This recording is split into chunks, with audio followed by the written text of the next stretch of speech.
وأهلا ومرحبا بكم في هذه الأمسية المباركة من أيام الوطن. أهلا بكم في تحالف البناء، تحالف الرجال وليس تحالف المصالح والمنافع وتقاسم المكتسبات، تحالف حزبي البناء الوطني والعمل والبناء.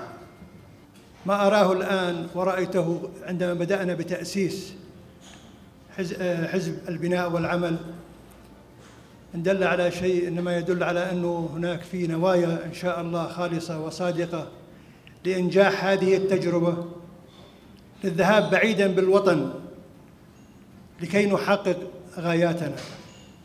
واجتمعنا سابقاً وكان تأسيس الحزب، ونجتمع الآن ونحن نحقق أيضاً وفق القانون غاية أخرى وهي التحالف.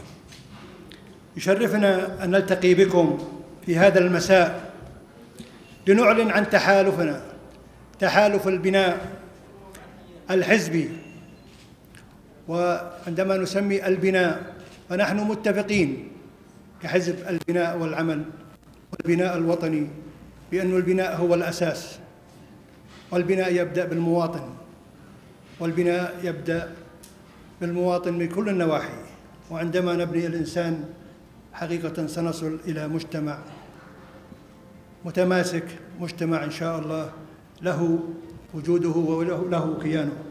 وكلنا يعلم بأن الأردن الحمد لله قوي، وقوي برجالاته.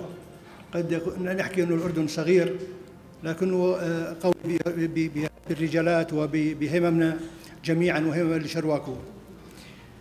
مساء الأردنيين النشامة وشهدائهم على ثرى فلسطين وأسوار بيت المقدس، مساء الهاشميين قادة الأمة وحماة الديار، مساء الغزيين المدافعين عن ثغور أمتنا.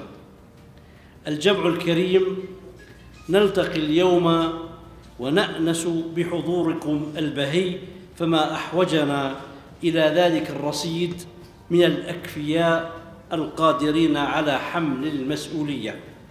ونحن نتفيأ ظلال حزبين وطنيين محافظين، حزب البناء الوطني وحزب البناء والعمل، مؤسسين سطراً منيراً مضيئاً في سفر الإصلاح والتحديث.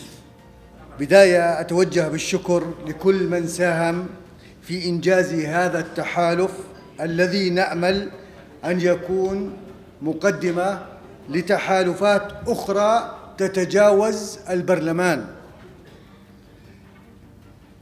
في رؤيتنا للتحالف إن شاء الله سيكون لنا خطوات في انتخابات اللامركزية، أمانة عمان، البلديات والنقابات المهنية والاتحادات الطلابية.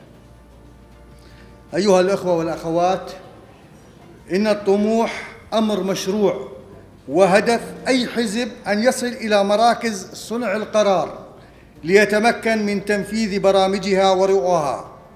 ونحن في هذا التحالف الذي سنخوض به الانتخابات النيابية نأمل أن يتمكن بفضل ما نحظى به من دعم شعبي إلى قبة البرلمان، سواء من قائمتنا الحزبية التي سنعلن عنها لاحقا بعون الله، أو من خلال القوائم المحلية في مختلف المحافظات.